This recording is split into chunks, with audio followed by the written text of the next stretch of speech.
नमस्कार, hot topic में आपका स्वागत है। मैं हूं अखिलेश शर्मा। आज 3 राज्यों में राज्यसभा की 15 सीटों के लिए चुनाव हुआ। इनमें सबसे ज्यादा यूपी की 10, कर्नाटक की 4 और हिमाचल प्रदेश की 1 सीट थी। हिमाचल प्रदेश में कांग्रेस के 6 विधायकों ने क्रॉस वोटिंग की है, जबकि सरकार वहां पर कांग्रेस पार्टी की ही है। इसके बाद हिमाचल के मुख्यमंत्री ने आरोप लगाया कि कांग्रेस के 5 से 6 विधायकों को सीआरपीएफ और हरियाणा पुलिस की टीम अपने साथ हरियाणा के पंचकुला लेकर चली गई है।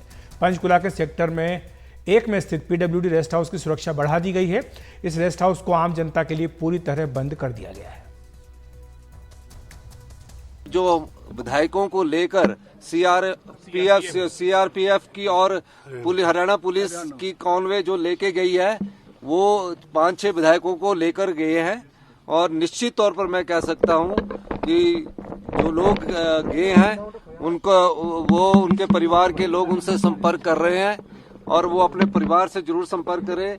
और इसमें कोई घबराने की बात नहीं है। लोकतंत्र में मत पक्ष और विपक्ष दोनों रहते हैं, लेकिन विपक्ष जिस प्रकार की गुंडागर्दी हिमाचल प्रदेश में करने की कोशिश कर रहा है, हिमाचल की जनता उसको कभी स्वीकार नहीं करेगी। तो आपको बता दें कि इस समय हिमाचल प्रदेश में विधानसभा का बजट सत्र चल रहा है और जिस तरह से कांग्रेस के ही विधायकों ने क्रॉस वोटिंग की, उसके बाद सवाल ये उठ रहा है कि क्या हिमाचल प्रदेश की सरकार संकट में आ गई है। इस पर विस्तार से जानकारी दे रहे हैं हमारे सहयोगी मोहम्मद गजाली। हिमाचल प्रदेश का राज्यसभा चुनाव बड़ा ही रोचक हो गया है और इसमें ताज़ा खबर ये आ रही है कि 6 कांग्रेस के विधायक और 3 आज़ाद एमएलए या आज़ाद विधायक जो हैं किसी पार्टी के नहीं थे, उन 9 विधायकों ने भाजपा के हर्ष महाजन जो राज्यसभा के उम्मीदवार थे उनके पक्ष में वोट डाला है। और अभी खबर ये भी आ रही है कि ये 9 विधायक जो हैं हरियाणा पुलिस के साथ हरियाणा के पंचकुला जिले में पीडब्ल्यूडी का रेस्ट हाउस है सेक्टर 1 में, वहाँ पर उनको लाया गया है। उस रेस्ट हाउस के बाहर जो है सुरक्षा बढ़ा दी गई है। न मीडिया कर्मी न किसी आम पब्लिक को रेस्ट हाउस के आसपास जाने दिया जा रहा है। इन सब के बीच हिमाचल प्रदेश के राज्यसभा चुनाव में सबसे रोचक बात यह रही कि भाजपा के पास आंकड़े कम थे। एमएलए या विधायकों की संख्या सिर्फ 25 थी। 3 जो विधायक थे वो आज़ाद थे। 40 विधायक जो हैं वो कांग्रेस के पास थे। जीतने के लिए 35 विधायकों की सपोर्ट की ज़रूरत होती है, लेकिन इन सब के बावजूद काउंटिंग वहाँ पर अभी शुरू नहीं हुई है। मतदान हो चुका है। भाजपा ने यह आरोप लगाया है और उस आरोप के बाद जो है वहां पर काउंटिंग रुक गई है कि कांग्रेस के एक विधायक जो पंजाब में थे, हिमाचल के ही विधायक पंजाब में थे, उनको यहां से हिमाचल ले जाया गया, शिमला ले जाया गया वोटिंग के लिए। और इसको जो है मॉडल कोड ऑफ कंडक्ट का वायलेशन बता रही है भाजपा, जिसकी वजह से वहां पर मतगणना या काउंटिंग जो है वो रुक गई है। अब समझते हैं कि पूरा मामला क्या है। कांग्रेस के पास 40 विधायक थे या हैं, और इन सब के बीच अभिषेक मनु सिंह भी उनके उम्मीदवार थे राज्यसभा के। उनको लग रहा था कि आसानी से जीत जाएंगे, 35 विधायकों के वोट की जरूरत होती है। लेकिन इन सब के बीच 6 कांग्रेस के विधायक जो सरकार से नाराज थे या अलग अलग कारण की वजह से सुखविंदर सिंह सुक्खू से नाराज थे, उन्होंने भाजपा के उम्मीदवार हर्ष महाजन के लिए वोट कर दिया है। इसके अलावा 3 आज़ाद विधायक इंडिपेंडेंट एमएलए, उन्होंने भी पहले कांग्रेस को सपोर्ट देने की बात कही थी या कांग्रेस ये मान रही थी कि ये तीनों विधायक उनके सपोर्ट में होंगे और अभिषेक मनु सिंघवी को वोट देंगे। लेकिन जानकारी मिल रही है कि इन 3 विधायकों ने भी भाजपा के उम्मीदवार हर्ष महाजन को वोट दे दिया है। और इन सबके बीच सीएम सुखविंदर सिंह सुक्खू ने साफ साफ कहा है कि 9 विधायकों को हरियाणा की पुलिस हरियाणा ले गई है, जो कि यहाँ पंचकुला के पीडब्ल्यूडी रेस्ट हाउस में उनको रखा गया है। अब ये सारा जो डेवलपमेंट हुआ है हिमाचल में, ये सिर्फ राज्यसभा चुनाव पर असर नहीं डालेगा। कहीं ना कहीं ये भी चर्चा शुरू हो गई है कि भाजपा के पास सरकार को अल्पमत में धकेलने का एक मौका मिल गया है और वो कहीं ना कहीं कल या परसों नो कॉन्फिडेंस मोशन भी ला सकती है। लेकिन इन सब का कह सकते हैं कि ये सब तभी होगा जब राज्यसभा के चुनाव के नतीजे मुकम्मल आ जाते हैं, ताकि भाजपा को ये लगे कि उनके पास संख्या बल है, विधायकों का सपोर्ट है, और उसके बाद ही वो नो कॉन्फिडेंस मोशन मूव करेंगे। अब देखना होगा कि सुखविंदर सिंह सुक्खू जो अभी पिछले 12 से 14 महीने में ही सरकार में आए थे, उनके भी लीडरशिप के, उनके नेतृत्व पे भी सवाल उठता है कि एक राज्य में सरकार होने के बावजूद, बहुमत होने के बावजूद कांग्रेस कैसे अपने ही उम्मीदवार को राज्यसभा जितवाने में इतना संघर्ष कर रही है। चंडीगढ़ से कैमरा पर्सन अश्विनी मेहरा के साथ मोहम्मद गजाली, एनडीटीवी इंडिया।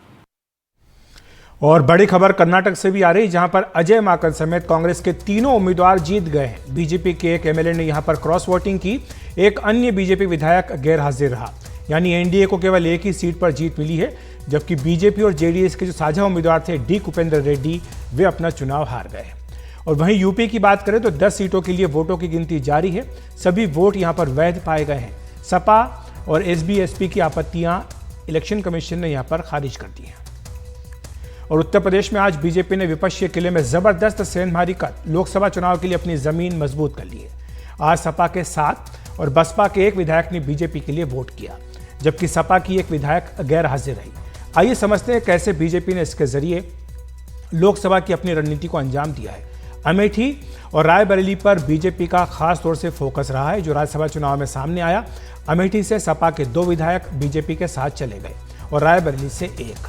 2024 में अमेठी रायबरेली से गांधी परिवार की मुश्किलें बढ़ेंगी। राहुल और प्रियंका के अमेठी से और रायबरेली से लड़ने की चर्चा चल रही है। इसका मतलब यह भी है कि स्मृति ईरानी का अमेठी का किला अब और ज्यादा मजबूत हो जाएगा। इसी के साथ 2019 के लोकसभा चुनाव में जो बीजेपी ने यूपी में सीटें हार दी थी, उन्हें जीतने की रणनीति को भी एक तरह से आज अंजाम दिया गया है। अंबेडकर नगर की बात कर लीजिए, वहां बीजेपी हार गई थी, वहां से आज सपा के 2 विधायकों ने बीजेपी का साथ दे दिया। इसी तरह 2022 के विधानसभा चुनाव में कौशाम्बी की सभी सीटें बीजेपी हार गई थी। कौशाम्बी के 1 सपा विधायक ने आज बीजेपी का साथ दे दिया। इसी तरह राजा भैया भी अपने अन्य विधायक के साथ बीजेपी के साथ आ गए।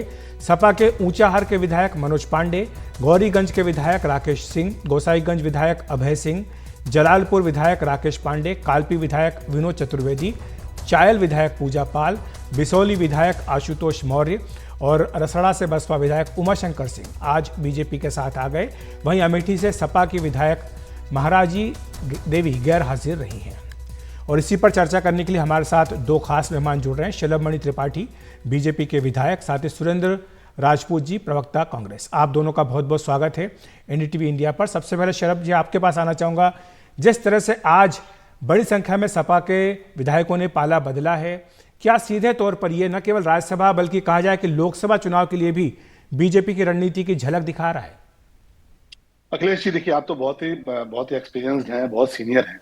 जिस प्रकार से पूरे देश में माननीय प्रधानमंत्री जी को लेकर और भारतीय जनता पार्टी को लेकर एक प्रकार की लहर चल रही है, लोगों का विश्वास है कि जो इस देश में आजादी के 7 दशक बाद तक नहीं हो पाया, उसको मोदी जी ने कर दिखाया। चाहे वो 370 का विषय रहा हो, चाहे वो भगवान राम के मंदिर का विषय रहा हो, चाहे वो ट्रिपल तलाक का विषय रहा हो, चाहे चंद्रयान का विषय रहा हो, चाहे सामरिक दृष्टि से देश को मजबूत करने का विषय रहा हो। तो एक प्रकार के जनमानस के भीतर जो विश्वास पनपा है, वही कारण है कि बहुत सारे जनप्रतिनिधियों को ऐसा लगता है कि नहीं, वो जिस विचारधारा के साथ अभी तक काम कर रहे थे वो शायद बहुत मुनासिब नहीं थी। और यही वजह है कि आज बहुत सारे लोगों ने भारतीय जनता पार्टी का साथ दिया। एक कारण और भी मुझे लगता है कि अभी बीते दिनों आपने देखा होगा कि भगवान राम के मंदिर में प्राण प्रतिष्ठा हुई। किस प्रकार से तमाम दलों के बड़े नेताओं ने, विपक्ष के लोगों ने, बड़े नेताओं ने अपनी पार्टी के विधायकों को रोका कि नहीं, आपको नहीं जाना है। अपने सांसदों को रोका कि आपको इस कार्यक्रम में शामिल नहीं होना है। मुख्य प्रधानमंत्री जी उस कार्यक्रम में आए, उसका निमंत्रण किया। बहुत सारे लोगों को जबरिया रोका गया। अभी माननीय मुख्यमंत्री जी के नेतृत्व में पूरे उत्तर प्रदेश के विधायक गढ़ गए, हम सब भी उसमें गए, और उसमें लोगों ने जिस प्रकार से स्वागत किया, सम्मान किया, लोगों में खुशी थी कि हमारे प्रदेश के जो विधायक हैं वो भगवान राम का दर्शन करने जा रहे हैं। लेकिन वहां पर भी कांग्रेस पार्टी और समाजवादी पार्टी, जो तमाम सारे विधायक थे, उनको रोका गया। यही कारण है कि बहुत सारे लोग खुद को अपने घर के भीतर भी जस्टिफाई कर पाने की स्थिति में नहीं थे, और यही वजह है कि आज इस प्रकार का समर्थन मिलता हुआ नजर आ रहा है। जी, सुरेंद्र राजपूत जी भी हमारे साथ जुड़ गए। सुरेंद्र जी, आप किस तरह से देखते हैं कि आज सपा के विधायकों ने इस तरह से पाला बदला? 7 विधायक हैं, 1 गैर हाजिर रहे हैं। सीधे तौर पर ये जो विपक्षी एकता है उसके लिए एक झटका बताया जा रहा है। अखिलेश भाई, हम तो बहुत स्पष्ट कहते हैं कि लोकतंत्र को बचाने की लड़ाई है। इसमें जो लड़ाकू हैं, जो इस लड़ाई को जारी रखना चाहते हैं, जो वो जंग में हैं, और जो लोग डरपोक हैं या कायर हैं या उनको ईडी सीडी सीबीआई कुछ हो रही थे, वो संघ में जा रहे हैं। तो हमें कोई वो नहीं है। ये जंग में और संघ में जाने की परंपराएं पुरानी है और उन परंपराओं को इन्होंने निर्वहन किया। जिन लोगों ने भी किया वो अपना जाने। हाँ, हम एक चीज जरूर जानते हैं कि एक पक्ष दिखाया जा रहा है। आज एक दूसरा पक्ष भी हुआ है। सबसे बड़ा पक्ष ये हुआ है कि आप सपा के 7 विधायकों की तो बात कर रहे हैं, लेकिन आप जो है सुभाषपा के 2 विधायकों की बात नहीं कर रहे। सुभाषपा भारतीय जनता पार्टी के खेमे में भी सेंध लगी है। भारतीय जनता पार्टी एक विधायक ने दिया है वोट। जी हाँ, पाला बदला है जी। तो अगर उन्होंने पाला बदला है तो बराबर किया, तो किलो में तौलिए या लीटर में मापिए। लेकिन तो सुरेंद्र जी, सवाल ये उठ रहा है कि आप अभी अखिलेश यादव के साथ गठबंधन कर रहे हैं उत्तर प्रदेश में, और अखिलेश यादव अपने ही जो पार्टी है उसको एकजुट करने में कामयाब नहीं हो पा रहे। तो ऐसे में इस गठबंधन का आप क्या भविष्य देख रहे हैं उत्तर प्रदेश के, खासतौर से लोकसभा चुनाव के परिप्रेक्ष्य में? मैं तो अखिलेश जी बहुत साफ साफ बात कह रहा हूं कि कांग्रेस के विधायकों ने खुले तौर पर इंडिया गठबंधन के साथी समाजवादी पार्टी को दोनों वोट दिए, खुले वोट दिए। इसमें मैं वहां पे स्वयं एक पोलिंग एजेंट था।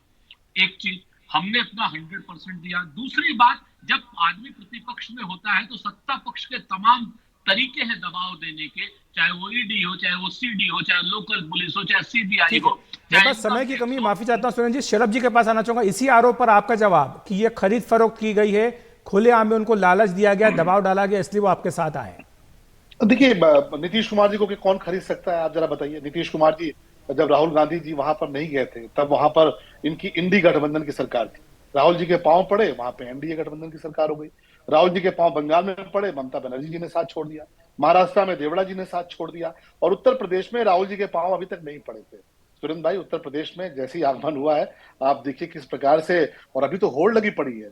अभी तो जिस प्रकार से लोग छोड़ रहे हैं, उनको ये समझ में आ चुका है कि एक तरफ देश के खिलाफ काम करने वाले लोग बैठे हैं और दूसरी तरफ प्रधानमंत्री नरेंद्र मोदी जी के नेतृत्व में इस देश के साथ काम करने वाले लोग खड़े हैं। और यही वजह है कि बहुत सारे लोग अपने समर्थकों के बीच में, अपने परिवार के बीच में, अपने शुभचिंतकों के बीच में जब खुद को जस्टिफाई नहीं कर सकते कि वो क्यों कांग्रेस में है, वो क्यों समाजवादी पार्टी में, वो क्यों बीएसपी में है, तब उनको लगता है कि माफी चाहता हूं, मैं बस समय की कमी है, थोड़ी ब्रेकिंग न्यूज आ गई थी शुरुआत में, इसलिए चर्चा के लिए ज्यादा समय हम लोग नहीं ले पाए। माफी चाहता हूं आपसे शलभ जी और सुरेंद्र जी, आपका शुक्रिया हमारे साथ जुड़ने के लिए और अपनी बात रखने के लिए। हॉट टॉपिक में वक्त एक ब्रेक का, ब्रेक के बाद तुरंत हाजिर होते हैं।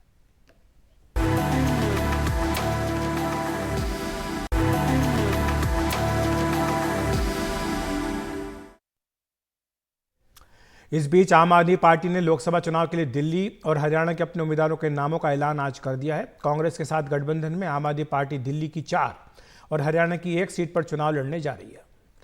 दिल्ली में 4 उम्मीदवार जो हैं उनके नाम आपको बता देते हैं। नई दिल्ली से सोमनाथ भारती होंगे, पूर्वी दिल्ली से कुलदीप कुमार को खड़ा किया गया है, पश्चिमी दिल्ली से महाबल मिश्रा किस्मत आजमाएंगे, वहीं दक्षिण दिल्ली से सहीराम पहलवान को जगह दी गई है।